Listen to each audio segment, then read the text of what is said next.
오늘 하나님께서 우리에게 주시는 말씀은 창세기 10장 32절 말씀입니다. 창세기 10장 32절 말씀. 우리 같은 마음으로 32절 말씀 봉독토록 합니다. 이들은 노아 자손의 족속들이요 그 세계와 나라대로라. 홍수 후에 이들에게서 땅의 열국 백성이 나뉘었더라. 아멘. 저는 오늘 본문 말씀을 통해서 새롭게 시작하시는 하나님이라는 제목으로 주의 말씀을 선포하도록 하겠습니다. 우리가 역사라고 얘기하면 이 역사를 깊이 중심을 바라보면 결국 하나님의 일하심에 대한 기록이라는 것을 보게 됩니다. 우리는 신실하신 하나님이라는 찬양을 곧잘 합니다. 여기서 신실하시다는 것은 그 약속하신 바를 그대로 지키는 하나님의 모습을 의미합니다. 결국 하나님의 그 일들을 우리가 깊이 살펴보다 보면 하나님이 말씀하신 바를 어떻게 이루어 가시는가 하는 것을 봅니다. 인간의 연약함, 타락, 그 모든 상황에도 불구하고 여전히 일하시는 하나님, 그것이 바로 신실하신 하나님의 모습입니다. 오늘 이 창세기 10장은 특별히 이 족보에 대해서 기록이 되어져 있습니다. 이스라엘 사람들은 톨레도트라고 그렇게 이야기를 하는데 이 족보를 기록하면서 특별히 그 하나님의 신실하심의 내용들을 압축해서 기록하는 것을 보게 됩니다. 따라서 오늘 우리가 이 창세기 10장을 살펴보면 과연 하나님께서 모든 일을 주관하시고 하나님의 그 주관하심에는 의도가 있구나 하는 것을 보게 됩니다. 특별히 이 10장에 나와 있는 노아 이후에 그 하나님의 새로움의 일들을 우리는 좀 주의 깊게 볼 필요가 있습니다. 오늘 본문의 32절도 보면 이들은 노아 자손의 족속들이다라고 10장을 다 갈무리하고 있습니다. 그 세계와 나라대로라. 홍수 후에 이들에게서 땅의 열국 백성이 나뉘었다라고 얘기하면서 이 심판 이후에 새로운 민족의 형성들이 결국 이 노아 후손으로 나타난다 하는 것을 보게 됩니다. 우리가 그 내용들을 살펴보면 노아의 세 아들을 통해서 그 중심으로 기록하는 것을 봅니다. 첫 번째 나타나는 이는 야벳입니다. 원래 순서대로 얘기하자면 야벳은 맨 마지막이죠. 그런데 기록은 야벳이 먼저 기록이 되어 있고 이들의 내용들을 보면 바다로 진출했다라는 것을 보게 됩니다. 지중해와 소아시아와 서쪽 지역으로 진출해서 해안가에 살다가 점점 유럽 쪽으로 또 일부는 아시아, 인도까지 이렇게 진출한 것으로 오늘날 볼 수 있습니다. 이 야벳의 후예들에 대해서 기록을 한 이후에 그 다음에 함에 대해서 얘기하는데 먼저 나타나는 것은 용감한 사냥꾼이었던 니무롯에 대해서 기록을 합니다. 좀 의아스러운 부분 중에 하나입니다.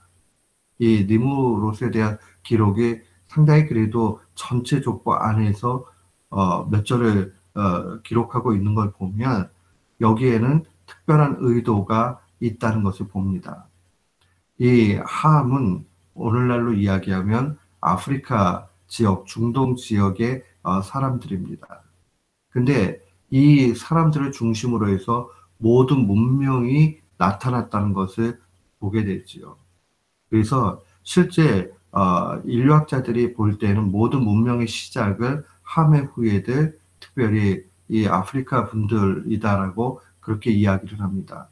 굉장히 찬란하고 아름다움이 나타나지요.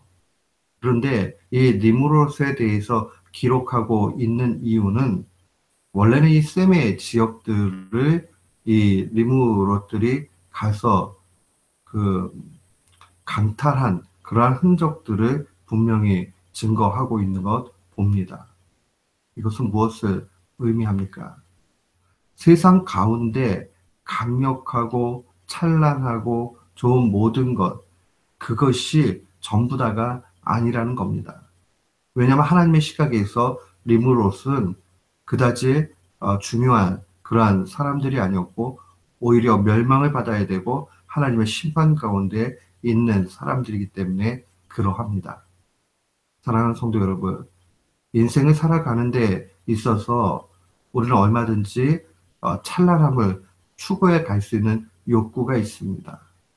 그러나 하나님께서 이끌어 주시고 높이시고 하나님의 방법대로 그렇게 유명케 해주신다면 그거보다 또 더 좋은 건 어디 있겠습니까?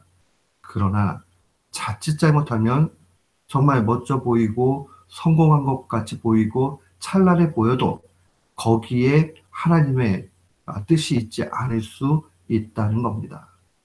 함의 이 스토리, 특별히 이 리무롯의 이야기를 통해서 우리는 이 사실을 기억해야 됩니다. 마지막으로 이제 나타나는 것은 셈의 후예들이죠. 셈의 족보의 시작은 21절에 이렇게 되어 있습니다. 셈이 에벨에서 온 자손의 조상이라는 말로 그렇게 증거가 됩니다. 에벨은 아브라함의 조상 가운데 한 사람입니다. 그리고 그 뜻은 건너왔다, 이런 의미를 가지고 있고요. 고고학자들은 이 메소포타미아 지역에서 가나안 지역으로 이주해 온 여러 족속들을 다 포함하는 말이다, 또 그렇게도 이야기를 합니다. 하비루라는 말로 사용을 하는데, 어쨌든 이 셈을 중심으로 해서 하나님의 일하심의 내용들이 드러나는 것이 바로 하나님의 역사의 새로운 시작입니다. 사랑하는 성도 여러분, 우리가 민족적인 개념에서 어떤 민족이 더 우월하다 하는 것을 이야기하고자 함이 아닙니다. 하나님께서 새롭게 시작하지만 그 새로움의 시작 가운데는 하나님의 그 역사에 동참하는 이들이 있고, 오히려 리므롯과 같이 하나님의 역사와 다르게 나아가는 그러한 사람들도 있다는 겁니다. 우리는 어떠한 신앙인이 되어야 되겠습니까? 우리는 하나님 앞에 그 모든 상황들을 맡기고 나아가야 됩니다. 결국 하나님의 은혜 가운데서 이루어지는 것을 바라보고 나가야 됩니다. 하나님의 신실하심을 바라보고 그 신실하심 앞에 우리의 겸손을 가지고 나아가야 합니다. 오늘 이 말씀을 마음에 간직하십시오. 새롭게 시작하시는 하나님의 은혜, 그래서 우리를 이끄시는 그 주님을 바라면서 나아가야 할 것입니다. 오늘 이 말씀을 간직하면서 모든 역사가 주님 앞에 있고 우리의 열심과 우리의 노력 자체가 그다지 중요한 의미가 있는 것만은 아니다 하는 것을 기억하면서, 다만 우리가 노력하고 열심을 내야 될 것은 하나님의 인도하심에 대한 그 열심과 순종이다 하는 것을 바라보면서 오늘도 또 한 해를 잘 마무리하는 우리 교우들 되시기를 주님의 이름으로 축원합니다. 아멘.